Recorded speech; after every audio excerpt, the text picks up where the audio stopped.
Hello, everybody. Welcome back. Today's October 1st. We're not in August, and we're doing business and social stories for your hump day.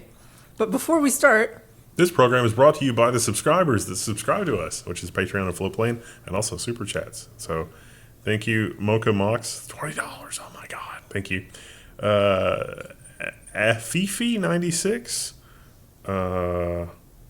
Dumb Itru Pop AMD, another one. Oh yeah, I remember the name because I struggled with saying it. And I think Henry Case Neuromancer. Thank you also. we appreciate it. It's nice that he could take time away from his neuromancy. Check us out. Appreciate that. I mentally substituted that as necromancing, and it's like, what are you bringing back to life that was dead? Oh, neuromancing. Oh, right, yeah. I mean, that's also, yeah. Is that William Gibson or? I forgot. I think so, yeah. And so, of course, we're going to start off with some layoffs, but new layoffs have a slightly different flavor. They're actually not a different flavor, but we're now admitting the reality of them right here in the headline. SoftBank Vision Fund to lay off 20% of its employees in a shift to bold AI bets, source and memo say. Yeah, SoftBank has had a number of terrible investments the last decade or so now they're leaning all in on AI. And Intel. What could possibly go wrong? Yeah, they had some terrible investments, but they made a lot of money last quarter. You know why? Because they also invested in Nvidia. Yeah. So they're doing fine. Don't worry about them. I think I'm noticing that there's a lot of people that are investing in Lockheed. What does that mean is coming? Does that mean anything is coming? Does that mean anything? Well, Nvidia also invested in Intel last week in a move that shocked everybody, and maybe that's not the craziest thing that's going to happen. The Reuters headline says that Intel seeks investment from Apple, according to Bloomberg News reports. I think this might be Bloomberg just making up crap again, because it doesn't make any logical sense why Intel would ask Apple to invest. They're just getting everybody to invest. Give us all your money. Bloomberg being Bloomberg. And Qualcomm, we haven't seen their name all that flashy. I mean, Nvidia's been dominating all the headlines, but they're out there and they're still trying. Qualcomm announces Snapdragon X2 Elite and Extreme for Windows PCs. They had a live event. If you didn't catch the live event, there was a lot of really interesting stuff there. They're doing ARM chips all the way up to 50 watts, which sounds weird, but if you're going to go the mini PC route or something with a little bit more horsepower, maybe that makes sense. There's a lot of people that are really excited for ARM and to see everything that goes with ARM, but I think they fumbled the Windows ARM launch for portable machines a little bit, and that was more on the ARM side than the Microsoft side, although there's a lot I could blame both of them for. So I'm going to watch this with cautious optimism. They claim this is the fastest mobile platform for Windows ever. Yeah, they did. They've claimed that twice now. Remember the Surface X? Not the first, not the more recent ARM Windows, but like the original one. That was a dumpster fire of terrible. But people aren't focused on that. People are focused on AI chips. That's the future, right? And we have a lot of problems with them, that being natural resources. And so Microsoft is working tirelessly to try to improve those aspects. AI chips are getting hotter. A microfluidics breakthrough goes straight through to the silicon to cool it up to 3 times better. Yeah. This is from Microsoft.com, so no one's vetting these claims. There's little cracks in the silicon, like there's a layer that's been bonded on top of the actual compute silicon, and so they use fluidics in there. I guess the fluid is inside the chip, and it can't evaporate from the chip, but it hits a larger area cold plate, and then they use traditional liquid cooling to try to get the heat the rest of the way out of there. And guess how they developed it? AI. They tried straight channels, and it didn't work very well. And so they were like, AI, what can you do with this? And it was like, make it like a butterfly wing. And that apparently worked better. So neat. Here we go. Emulating nature so that we can destroy more nature. Fuck them butterflies. I need more power. And we are learning about NVIDIA's investment, not just in Intel, but in other major companies. And this one's very interesting in its circular nature. NVIDIA's investment in OpenAI will be in cash, and most of it will be used to lease NVIDIA chips. So NVIDIA shows up to OpenAI and says, here's a bunch of cash you can use to buy our products. It seems like it's just tantamount to a discount. And I think Larry Ellison was the first person to do this, because Larry Ellison has like the cloud thing going. Like that's been Oracle's, hockey stick shaped trajectory up. And Larry Ellison's like, hey, let's do this thing. It really is just a discount, isn't it? Yeah. What a obtuse headline. Well, but it also gives them the free cash. It's like, oh, hey, I want to sell you this stuff. And they're like, oh, we're a little tight on money right now. It's like, oh, I'll loan you the money. Yeah. And then you can buy it. I like how it's also tied to like the capacity deployment. They get it in $10 billion increments or something like that, and they have to deploy. It's like deploy the GPUs, get the money, deploy the GPUs, get the money, and like this is how it works. But Larry Ellison did that like a week or two ago, and nobody batted an eye. Like they literally gave Larry Ellison money for cloud services, which he sat on and didn't do anything with, and then was like, "Hey, can I invest in you?" And they were like, "Sure." And he's like, "Here, have your money back." And now they owe him the money again, but they're going to use the money to just buy Larry Ellison GPUs. It's like it's just madness. And all that will keep the data center ball rolling, as long as they can somehow overcome the physical limitations. But that's not a worry for right now. What's important is that we keep doing it and keep announcing it. Oracle, OpenAI, Oracle, and SoftBank plan 5 new AI data centers for $500 billion Stargate project. Yeah, I like my version of this headline and news better, because it's just, he didn't do anything. It was literally just, you give me the money, and like they did the bank. It was like fractional reserve for AI resources. It's insane. And we got the new Apple lineup. I don't care about any of them, never including those stories or whatever. Go and buy it like you do every other one. But there are some complaints. Apple's iPhone 17 Pro can easily be scratched because the camera island is enormous. And the way that they're coding it doesn't deal well with sharp angles. And apparently it was a design decision not to make those angles less sharp because it wouldn't be as attractive. It's not real attractive as it is with the bumps. That is a big lump on that thing, huh? All the dirt, all those little crannies. It affects certain colors worse than others. Apparently the blue one and the black one are really bad. Darker color. That makes sense. Has anybody ever considered making the phone thicker and then just putting a larger battery in it? No. Because then we can't make you upgrade again as soon when the battery dies. But the hilarious thing is that people demand the thin phones, and then they get them and they immediately put a big case on them. Sometimes with the little flap that goes around the front, which makes it even thicker when you're holding it. It's wild that you don't have a case to me. I'm careful with my phone. I don't know, I'm clumsy. I've never broken a phone, but it's like I live in fear. I've never cracked a screen. I've dropped it a couple times, but it tanks it pretty well. The thing that gets me the most is when you lay it face down, it's got the coating on the screen, and it's like a hockey puck, Like it just slides around, yeah.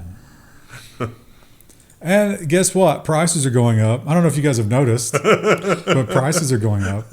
Yet again, the I'm in danger meme. U.S. console pricing updates announced in September 19th, 2025.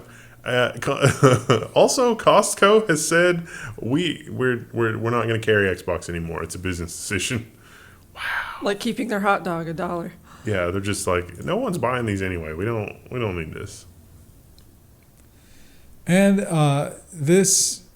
it's insane that this is popular because, again, Chris is aware American. They just don't exist, apparently. Or there's such a minority that it doesn't matter. Something like this can still rocket to number 2, even though, just think about what this is. Neon, the number 2 social app on the Apple App Store, pays users to record their phone calls and sells the data to AI firms. I think people might be so bad off economically that... You might be thinking, well, hang on a minute. What if I'm on the other end of that phone call? Aren't there laws about that? Well, it's state to state in terms of the two-party. They say that they're only going to use the one party in those states, but I don't think they can selectively record like that. It turns out the answer that they cannot, because they have been hacked, their data has been dumped, and the call recordings have all been put on the internet. So, that's going to be a huge security issue. It was, in fact, a huge security issue. Liability issue. But are you confusing this with the Charlie Kirk app? No. This one's been hacked already? Yeah. Wow. That's the story that I pasted. Oh, okay. That's right. I forgot to go back and read that. It's fun because it took about 5 minutes. It's like, wait a minute, this would be a treasure trove of amazing insanity. Boop, there you go. Wow. And Windows 10 is no more. I think it's like October 6th or something like that. But there are some options. And if you're in Europe, you don't even need an option. Microsoft offers no-cost Windows 10 Lifeline. If you're in Europe, all you have to do is have a profile, whatever that means, and they'll give you Windows 10 for free. If you're in the US, you have to spend some Microsoft reward points, which seems quite dystopian. It means you have to get a Microsoft account, and you can't have a local account. Yeah. Also, if you use the Windows Online Backup, Microsoft gives you like 3 gigabytes of space for free. And you're supposed to use OneDrive with that and upload and back up your computer to that, which is concerning. It's like, oh, if you do that, we'll let you continue to use Windows 10. But otherwise, no. If you let us train our AI on all of your computer files that we have in the cloud, yeah, maybe we'll let you have it for another year. Yeah. Please install Linux. Linux is fine. Linux is good these days. You'll be fine. I have to have Windows for work stuff. And there is one of the biggest scams in the software world is the lifetime license. Just look at the VMware issue. It doesn't exist because eventually something's going to happen. Pocket Casts is showing ads to people who paid for an ad-free app. The CEO says, oops, that's a bug. Sorry, our bad. We'll fix it. But they've earned the ire of a lot of paid users. And some people who pointed this out and called support were told by the low-level support workers, no, we're going to have to set you up with a subscription. So it's a bug now, but it did start as a bug. It's a feature. And if you're looking for an alternative to Windows, maybe now that Windows 10 is ending, I would recommend not going for this one because this is not an operating system. This is an ad platform. Google's Android for PC and Android. I was trying to do a pun, but there's not enough syllables there. Yeah. I've seen it. It's incredible, says the Qualcomm CEO. Says person who is teamed up with producing this product. Whose bottom line depends on selling products Yeah. that use this. But yeah, they said they're going to merge the two, and it's amazing. That article's an ad. Android in a laptop form factor would definitely depend much more on Qualcomm than x86. And once again, just a reminder, price is going up. Disney raises prices for streaming packages. You didn't think they could kick this down the road The timing is a bit suspect given reports that enough people have canceled Disney Plus that there's probably going to have to be some chat about that at the next stockholder call. And now they're like, oh, we're going to raise the price? I mean, that's going to cause more people to cancel. So I don't know if it's going from $9.99 to $11.99. That's a non-trivial bump. And that's for the ad-supported platform, which nobody wants anyway. $3 for the other one. If you have like the full NFL package, you don't get punished for this. For now. And the long line of apps, the outrage apps, the tattle apps, don't use them because they're never going to be secure. App for outing Charlie Kirk's critics leaked its users' personal data. Yeah, this is... I almost think that, this happens with like the banking apps and everything else. Is like this. There is some injustice in the world. I feel compelled to contribute monetarily. All the things that pop up quickly are bad. In the same way that all of the apps that pop up quickly to try to respond, are bad. Like the right to assembly is sort of important. Like we need to be able to do that, free of torturous corporate interference. I think there's a difference between assembly and snitching. I think that everybody turning their energy toward these kinds of outrage machines only serves to undermine the productivity of a society as a whole toward improving itself. Or in this case, crush free speech, which is the intention. And Cloudflare is out there defending us from the DDoS attacks and trying to defend us from the AI crawlers, maybe unsuccessfully. But they are envisioning a world where eventually all of that has to become a marketplace. Cloudflare shocks the internet with the launch of a net dollar stablecoin. This is designed to make it easy to do payments. Cloudflare's vision for this is that if an AI crawler wants to crawl your site, if you have this set up, it can pay you for the right to crawl your site and gather information. And that's also what's got me thinking about all this monetarily. It's like, is this a way to do, decentralized money as speech? Like, here is $5 for your cause. Good luck. I hope that you're able to do the thing that you're doing without having it have negative impact on you. Like, somebody's not going to show up. It's like, well, here, you gave $10 to this organization. I was like, what? Yeah, they were explicitly trying to keep this outside of the banking system, which I guess is a good thing.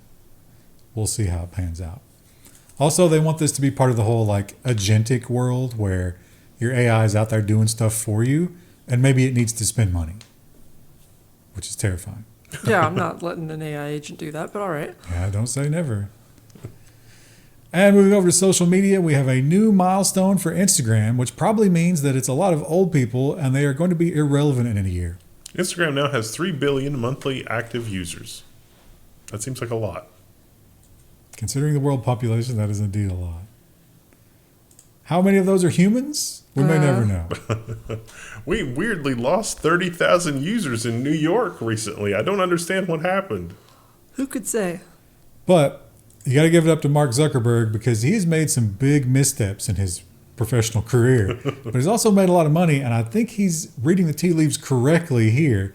If a little bit dystopian, this is probably good for his company. Meta pushes into power trading as AI sends demand to Soaring. So he's buying and selling power futures and as like a commodity. What could possibly go wrong?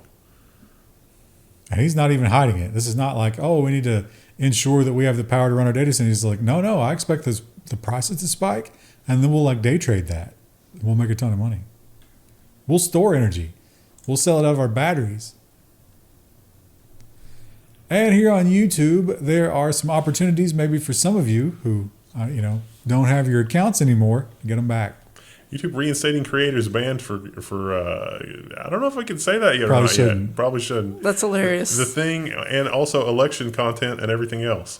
But it's crazy because so many people were banned that there are lots of posts on other social platforms showing up and being like, I created my account. So many that YouTube had to post and say, we will contact you if you get your account back. That doesn't mean that we're welcoming you back to the platform.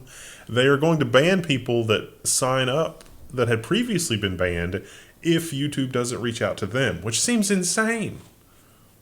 Seems like it's maybe just trying to get a headline. Maybe, yeah. Maybe trying to curry favor with a certain person. $1 million. And OpenAI has given us a new video tool, and a lot of people are looking at it and saying, wow, you know what this is really good at? Reproducing a lot of videos that have the same watermark or the same logo or really, really ubiquitous images. Wonder what it trained on. OpenAI won't say whose content trained its video tool, but we found some clues. And so they go in and they do some SpongeBob stuff. It's true, probably, and it's funny, but also this is a trap. This kind of article is from Disney, essentially, and Disney wants more control. And this is how they get control. It's like, oh, you shouldn't be able to produce a SpongeBob-like character. It's like, I'm sorry, they don't. It's like in the same sense that Sir Arthur Conan Doyle didn't own all possible ideas of a detective solving crimes using his brain, but just merely, the exact Sherlock Holmes character. We could totally do a level 1 character about some sort of underwater sea creature that is something, and it would be fine. Probably. And some places are hiding where they got their training data from. Other places are saying, you are the training data, and we're not hiding it. And guess what? We're opting you in. You don't have to do anything. Don't worry. LinkedIn to start to train its AI on member profiles. It's going to get real unhinged real fast. Again, LinkedIn, why isn't LinkedIn a ghost town? Anybody? The only thing it should be training on is that one guy who cooked chicken in a coffee pot in a hotel room. Does anybody even use LinkedIn earnestly? The guy who makes chicken in the coffee pot in his hotel room and then posts about it on LinkedIn. The contract for using LinkedIn is literally, I would like to have a better job and improve my life, so I'm willing to put up with a lot of crap from LinkedIn. Otherwise, no one would. Some people would. You're underestimating the desire to express yourself on social media, to show the world that you're something that you're probably not. And TikTok it seems like the fate of TikTok has been decided, and it's kind of weird, and it's going to require building it from the ground up again. TikTok algorithm to be retrained on U.S. user data under Trump deal. It was probably also going to be called something else and a different app. Why bother keeping the name? Will it be Truth Talk, you think? Oh, Lord. And finally, Reddit, where a lot of people consider to be like the last bastion of humanity on the internet. It's maybe a disgusting kind of humanity, but they're there. But for how long? And how long before they just trade all that away? Reddit seeks to strike next AI content pact with Google and OpenAI. It's like, hey, we're the last place where actual human beings are mostly. What are you going to give us? What are you going to give us for access to that? So it seems like they're looking for not just a new contract, but they want more control over everything as well. They want to play the AI game with everybody else. And they've got a valuable resource that no one else has. For now, until everyone flees Reddit, because it's also AI content. Where are they going to go? LinkedIn? Level Discord. 1 forums? Level 1 forums. Forums.level1text.com. Don't do it because you'll push us over that user limit and we'll have to turn you off in Europe. Oh, what a dark time for the internet. This is what the dream of the internet was about, was, making sure we can't share information or hobbies or anything like that. Well, if you believe the story that the internet was created by DARPA, that actually might be true. Only state-approved memes or they'll turn our bank account off. Like, no! You're going to have to take a Reddit pledge to meme only approved memes. Is Redditor a check mark on your dissident profile for your digital ID? You're going to put your flair on your digital profile. Yeah. You've displayed too much reasonable thinking and not just repeating the party line. We're going to have to add some demerits to your account. It's interesting, I don't know if you guys have seen this, but a lot of subreddits and even Discord servers now have a system where they look at what else you're subscribed to.